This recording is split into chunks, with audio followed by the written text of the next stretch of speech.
സംസ്ഥാന ബി.ജെ.പി. നേതൃത്വത്തിലുണ്ടാക്കിയ അസ്വാരസ്യം മനഃപൂർവ്വമായിട്ട് രാജീവ് ചന്ദ്രശേഖർ ഉണ്ടാക്കിയതാണ്. അല്ല, രാജീവ് ചന്ദ്രശേഖരന് അങ്ങനെ ഒരു കലഹം ഉണ്ടാക്കണമെന്ന് താല്പര്യമില്ലല്ലോ. അദ്ദേഹം വന്നത് വളരെ പ്രഖ്യാപിത ലക്ഷ്യത്തോടു കൂടി അത് നടത്തി കൊടുത്തിട്ട് അദ്ദേഹം പോവുകയുള്ളൂ. ഇദ്ദേഹത്തിന് വേറൊരു ഭാഗം കൂടിയുണ്ട്, ഒരു ഒരു ഒരു കച്ചവട മനസ്സുകൂടിയുണ്ട് അല്ലേ. ഒരു കച്ചവടക്കാരൻ എന്ന് പറഞ്ഞാൽ കള്ളത്തരം കാണിക്കുന്നവന്നല്ല അർത്ഥം. അല്ല, ഒരു കച്ചവടക്കാരന് എപ്പോഴും ഏകാധിപതിയായിട്ട് ഇരിക്കാനല്ലേ ആഗ്രഹം, മുതലാളിയായിട്ട് ഇരിക്കാനല്ലേ ആഗ്രഹം. മുതലാളിയാണ്. പക്ഷെ ആ ഒരു സ്വഭാവം ഇത്തരത്തിൽ കാണിച്ചത് കൊണ്ടല്ലേ അവിടെ ഒരു അസ്വാരസ്യം വീണ്ടും. അല്ല, എന്തുകൊണ്ടാണ് അങ്ങനെ ഒരു മുതലാളിയെ തന്നെ കേന്ദ്രം ഇങ്ങോട്ട് ഇറക്കിയത്? ഇവിടുത്തെ വിഭാഗീയത, ഗ്രൂപ്പിസം പാർട്ടിയെ നശിപ്പിക്കുന്നു എന്ന് കേന്ദ്ര നേതൃത്വം മനസ്സിലാക്കുന്നു. അനുകൂലമായ സാഹചര്യങ്ങൾ നിരവധി കിട്ടിയിട്ടും അത് വേണ്ടത്ര പ്രയോജനപ്പെടുത്താൻ കഴിയാതെ പോയ പാർട്ടി. കേന്ദ്രം 2014 മുതൽ തുടർച്ചയായിട്ട് കേന്ദ്രം ഭരിച്ചുകൊണ്ടിരിക്കുകയാണ്. ആ സ്വാധീനം ഉപയോഗിച്ചുകൊണ്ട് ഒരു മോദി തരംഗമുണ്ട്. ആ തരംഗം ഉപയോഗിച്ചുകൊണ്ട് ഒരു വലിയ സ്ഥാനം ഉറപ്പിക്കാൻ കഴിഞ്ഞില്ല. ഇപ്പോൾ തൃശ്ശൂരിൽ സുരേഷ് ഗോപിയുടെ വിജയം എന്ന് പറയുന്നത് എനിക്ക് തോന്നുന്നു പാർട്ടിയുടെ വിജയത്തിന് അപ്പുറം അവിടെ സുരേഷ് ഗോപിയുടെ ഒരു വ്യക്തി കേന്ദ്രീകൃതമായിട്ടുള്ള വോട്ടുണ്ട്. അദ്ദേഹത്തെ ഒരു താരപരിവേഷം ഉണ്ടല്ലോ, നമ്മൾ എന്ത് പറഞ്ഞാലും ഒരു സിനിമാക്കാരനല്ലേ. ആ സിനിമാക്കാരൻ മാത്രമല്ല, അദ്ദേഹം ചെയ്യുന്ന ചില കാര്യങ്ങൾ ജനങ്ങളിലേക്ക്, അത് ഒരു താരപദവി ഇരിക്കുമ്പോൾ തന്നെ അദ്ദേഹം ഇത്തരത്തിലുള്ള നല്ല പ്രവർത്തനങ്ങൾ ചെയ്തിട്ടുണ്ട്. അത് ഒരുപക്ഷെ ജനങ്ങൾക്ക് രണ്ട് കാര്യങ്ങളുണ്ട്. ഒന്ന്, അദ്ദേഹത്തിന് താരപരിവേഷം. രണ്ട്, ഇത്തരത്തിലുള്ള ജീവകാരുണ്യ പ്രവർത്തനങ്ങൾ. മൂന്ന്, ഇദ്ദേഹം 19 അവിടെ മത്സരിച്ചു, തോറ്റു. പക്ഷേ അവിടെ നിന്ന് പൊടിയും തട്ടി പോയില്ല. ആ മണ്ഡലത്തിൽ തന്നെ കേന്ദ്രീകരിച്ചു കൊണ്ട് നിന്ന് പ്രവർത്തനങ്ങൾ നടത്തി. തുടർന്ന് അവിടെ ഒരു കരുവന്നൂർ ബാങ്ക് ഇടപാട് പ്രശ്നം വന്നു കഴിഞ്ഞപ്പോൾ വളരെ സജീവമായിട്ട് നിന്നു എന്നാണ്. അപ്പോൾ അങ്ങനെ ഉള്ള ഒരാൾ ഞങ്ങളോടൊപ്പം എന്നും നിൽക്കും എന്ന് മനസ്സിലായി.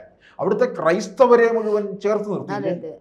അതാണ് ശോഭാ സുരേന്ദ്രൻ ഒരിക്കലും ബി.ജെ.പിയിൽ സാധ്യമെന്ന് കരുതാത്ത ഒരു കാര്യം. അതാണ് ശോഭാ സുരേന്ദ്രൻ പിന്നീട് പറഞ്ഞത്, സുരേഷ് ഗോപിയെ മാതൃകയാക്കൂ എന്ന് പറഞ്ഞത്. ശോഭാ സുരേന്ദ്രനും ഇക്കാര്യത്തിൽ ഒട്ടും പിന്നിലല്ല. ആ ഒരു മണ്ഡലത്തിലേക്ക് ചെന്ന് കഴിഞ്ഞാൽ അവിടെ മുഴുവൻ അങ്ങ് ഇളക്കി മറിച്ചില്ല. എനിക്ക് തോന്നുന്നു ഈ സംസ്ഥാന ബി.ജെ.പിയിൽ ശോഭാ സുരേന്ദ്രനും സുരേഷ് ഗോപിയെന്നോ ഇത്തരത്തിലുള്ള കോളുകളൊക്കെ തന്നെ അല്ലെങ്കിൽ അസ്വാരസ്യങ്ങൾക്ക് ഇടം നൽകാത്ത രണ്ട് നേതാക്കളാണല്ലേ. സുരേഷ് ഗോപി ഇവിടെ സംസ്ഥാന നേതൃത്വമായിട്ടൊന്നും ആലോചിക്കാറില്ല. തൃശ്ശൂർ മത്സരിക്കാൻ വന്നപ്പോൾ തന്നെ പറഞ്ഞെന്താ, മത്സരിക്കാൻ വന്നപ്പോഴല്ലേ ആദ്യമേ തൃശ്ശൂരിൽ കേന്ദ്രീകരിച്ച് അവിടെ നിന്നപ്പോൾ പറഞ്ഞു, ഞാൻ ഇവിടുത്തെ സ്ഥാനാർത്ഥി, ഞാൻ തൃശ്ശൂർ എടുക്കുക, തൃശ്ശൂർ എന്നെ അങ്ങ് എടുത്തു എന്നൊക്കെ അദ്ദേഹം അങ്ങ് പ്രഖ്യാപിച്ചു. ഇത് സംസ്ഥാന നേതൃത്വത്തിന് ഇഷ്ടപ്പെടുമോ? ശരിക്കും അവരായിട്ട് നിൽക്കുന്ന അപൂർവം ചില നിമിഷങ്ങളെ നമ്മൾ കണ്ടിട്ടുള്ളൂ. മോദിയും അമിത്ഷായുമായിട്ടുള്ള നേരിട്ടുള്ള ഇടപാടുകളാണ് സുരേഷ് ഗോപിക്ക് ഉള്ളത്. പിന്നെ ശോഭാ സുരേന്ദ്രന് വേറൊരു ആൾക്കൂട്ടം സൃഷ്ടിക്കാനും അതുപോലെ തന്നെ ഒരു ആൾക്കൂട്ടത്തെ പിടിച്ചിരുത്താനായിട്ടുള്ള ഒരു കഴിവുള്ള ഒരു നേതാവാണ്. ഈ അന്നത്തെ ലോക്സഭാ തിരഞ്ഞെടുപ്പ് കഴിഞ്ഞിട്ട് ഇവിടുന്ന് നേരെ മഹാരാഷ്ട്രയിലും പ്രധാനമന്ത്രിയുടെ മണ്ഡലത്തിലും ഒക്കെ പോയല്ലോ.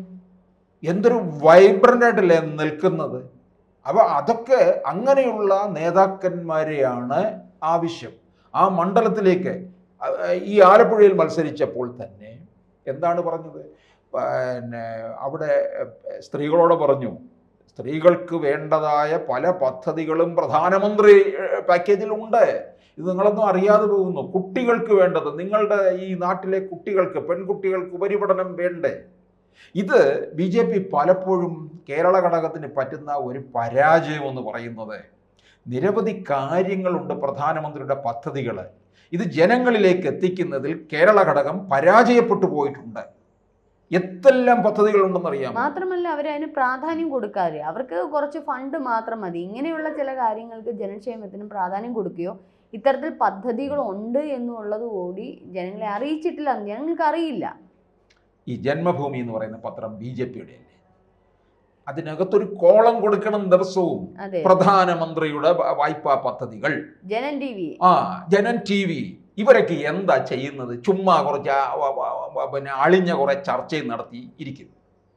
അതല്ല ആവശ്യം. അവർക്ക് ജനങ്ങൾക്ക് വേണ്ടതായ കാര്യങ്ങൾ. ഇപ്പം ജന്മഭൂമി പത്രത്തിൽ തന്നെ പ്രധാനമന്ത്രിയുടെ ഈ പദ്ധതികൾ ഓരോ ദിവസവും ഓരോന്ന് കൊടുക്കുക, എങ്ങനെ ഏത് തരത്തിൽ കിട്ടും, എന്താണ് നമ്മളതിനെ സമർപ്പിക്കേണ്ട രേഖകൾ, ഏത് ബാങ്ക് വഴിയാണ്, എത്ര തുക വരെ കിട്ടും. സംസ്ഥാന അധ്യക്ഷനായി രാജീവ് ചന്ദ്രശേഖർ ഏറ്റെടുത്തപ്പോൾ തന്നെ അദ്ദേഹം പറഞ്ഞു പാർട്ടി ഓഫീസുകൾ ഇത്തരത്തിൽ ജനങ്ങളുടെ ജനസേവന കേന്ദ്രങ്ങളാക്കുമെന്ന് പറഞ്ഞത്. പക്ഷേ ഈ പിന്നെ സകല പാർട്ടി ഓഫീസിലും പോയി ഇദ്ദേഹത്തിന് ഇരിക്കാൻ കഴിയുമോ? അത് നടപ്പിലാക്കണം താഴെത്തട്ടില്. അല്ല, അത് ഈ പറഞ്ഞ അക്ഷയ കേന്ദ്രങ്ങൾ പോലെ പ്രധാനമന്ത്രിയുടെ ചില സേവാ കേന്ദ്രങ്ങളാക്കി ഈ BJP പാർട്ടി ഓഫീസുകൾ മാറ്റിയാൽ വളരെ നന്നായിരിക്കും. അവിടെ ഇപ്പൊ ഇരിക്കുന്ന ഒരു വ്യക്തിക്ക് ഒരു ജോലിയും കൂടെ ആവുമല്ലോ. ഒരാൾ ഇരുന്നാൽ മതി. ഇത്തരത്തിലുള്ള ആ നാട്ടിലുള്ളവർക്കെല്ലാം എന്തൊക്കെയാണ് പ്രവർത്തനങ്ങൾ. അത് ശരിക്കും പറഞ്ഞാൽ BJPയുടെ ഒരു തദ്ദേശ തെരഞ്ഞെടുപ്പൊക്കെ വരുമ്പോൾ അവർക്ക് വല്ലാത്തൊരു ഇത് നേട്ടമായിരിക്കും. ഇപ്പോഴും പലർക്കും പ്രധാനമന്ത്രിയുടെ ഇത്തരത്തിലുള്ള വായ്പാ പദ്ധതികളെ കുറിച്ച് അറിയത്തില്ല. മാത്രമല്ല ഇത്തരത്തിലുള്ള വായ്പാ പദ്ധതികൾ ഇപ്പൊ ആരോഗ്യ ഇൻഷുറൻസ്, എന്തോ ആയുഷ്മാൻ അങ്ങനെ എന്തോ ഒരു ഇതുണ്ടല്ലോ, അതുമായി ബന്ധപ്പെട്ട് നമ്മളിപ്പോൾ മെഡിക്കൽ കോളേജിലോട്ടൊന്നും ചെല്ലട്ടെ, ഇത് കിട്ടാൻ എന്തൊരു പാടാന്ന് പറയുമ്പോൾ ഇവര് സംസ്ഥാന സർക്കാർ അതിന് വേണ്ടുന്ന ഒരു ഊർജം നൽകുന്നില്ല. ഇപ്പം ലൈഫ് ലൈൻ പദ്ധതിയൊക്കെയാണെങ്കിൽ പിന്നെ അതിനൊരു ഇതുണ്ട്. സംസ്ഥാന സർക്കാരിൻ്റെ എന്തെങ്കിലും ഒരു കാര്യമാണെന്നുണ്ടെങ്കിൽ അവർ മുൻകൂട്ടി ചെയ്യും. പക്ഷേ ഇത് മെഡിക്കൽ കോളേജ് ഞാൻ ഈ ഇടയ്ക്ക് ഞാൻ കണ്ടേ, ഒരു അമ്മയാണെങ്കിൽ ഡോക്ടറുടെ സൈൻ വാങ്ങിക്കാൻ 2 ദിവസം കൊണ്ട് നടന്നു. ഈ സൈൻ വാങ്ങിച്ച് ഇനി അത് വേറെ ഓഫീസിൽ കൊടുത്ത് പലയിടത്തും സീൽ ചെയ്ത് ഇതൊക്കെ കൊടുക്കണമെന്ന് പറയുന്ന ഒരു മെനക്കെട്ട്. കാരണം ക്രിട്ടിക്കൽ സ്റ്റേജിലുള്ള ഒരു രോഗി കിടക്കുന്ന ഒരു അവസ്ഥയിലാണ് ഇങ്ങനെയൊക്കെ ചെയ്യേണ്ടത്. അപ്പോൾ ഇതിന് വേണ്ടുന്ന ഇപ്പോൾ സേവാഭാരതി മെഡിക്കൽ കോളേജിലുണ്ട്. അപ്പോൾ ഇവരൊക്കെ ഇതിന് വേണ്ടുന്ന കാര്യങ്ങൾ ജനങ്ങൾക്ക് വേണ്ടി, സേവാഭാരതിയുടെ അവിടെ ഒരു ഓഫീസ് ഉണ്ടോ എന്നുള്ള എനിക്കറിയില്ല. മെഡിക്കൽ കോളേജിലുണ്ടെങ്കിൽ അവരുടെ ഓഫീസിൽ ചെന്നാൽ മതി. അവരെല്ലാം കൃത്യമായിട്ട് ചെയ്തിട്ട് അവർ തന്നെ ഈ പറഞ്ഞതുപോലെ ഡോക്ടറുടെ സൈനോ ആരുടെ ഇതാന്ന് വെച്ചാൽ അവർ തന്നെ വാങ്ങിച്ച് കൊടുക്കുകയാണെന്നുണ്ടെങ്കിൽ ഈ വരുന്ന രോഗികൾക്ക് വളരെ ഫാസ്റ്റായിട്ട് ഇത് കിട്ടാൻ, ഈ ഇൻഷുറൻസ് ഇത് കിട്ടാൻ സാധിക്കും. നമ്മൾ പ്രൈവറ്റ് ഹോസ്പിറ്റലൊക്കെ സ്റ്റാറിൻ്റെ കാർഡ് കൊടുത്താൽ മതി, എന്തെങ്കിലും സൈൻ ചെയ്ത് കൊടുത്താൽ മതി, ബാക്കി അവർ തന്നെ നോക്കിക്കോളും. പക്ഷേ ഇതെന്ന് പറയുന്നത് 100 അടുത്ത് ഡോക്ടറുടെ സൈൻ നടക്കണം, മറ്റേ സൂപ്രണ്ടിൻ്റെ സൈൻ നടക്കണം, പല സൈനുകൾ വാങ്ങി അതിൻ്റെ ആപ്ലിക്കേഷൻ ഫോം എടുത്ത്, പിന്നെ MLAയുടെ ഇത് എന്തൊക്കെയോ ഇതിൻ്റെ കുറേ നൂലാമല ഉണ്ട്. ഇതൊക്കെ കൊടുക്കുമ്പോഴത്തേനും രോഗി അവശ നിലയിലാവും. അപ്പം ഞാനിതൊരു എക്സാമ്പിളാണ് പറഞ്ഞത്. അപ്പോൾ ഇത്തരത്തിൽ ജനങ്ങൾക്ക് ഫാസ്റ്റായിട്ട് കിട്ടാൻ വേണ്ടിയിട്ട് ഇപ്പോൾ സേവാഭാരതി ആണെങ്കിൽ അവർ ഹോസ്പിറ്റലുകളിൽ ഒരു കൗണ്ടർ തുടങ്ങണം.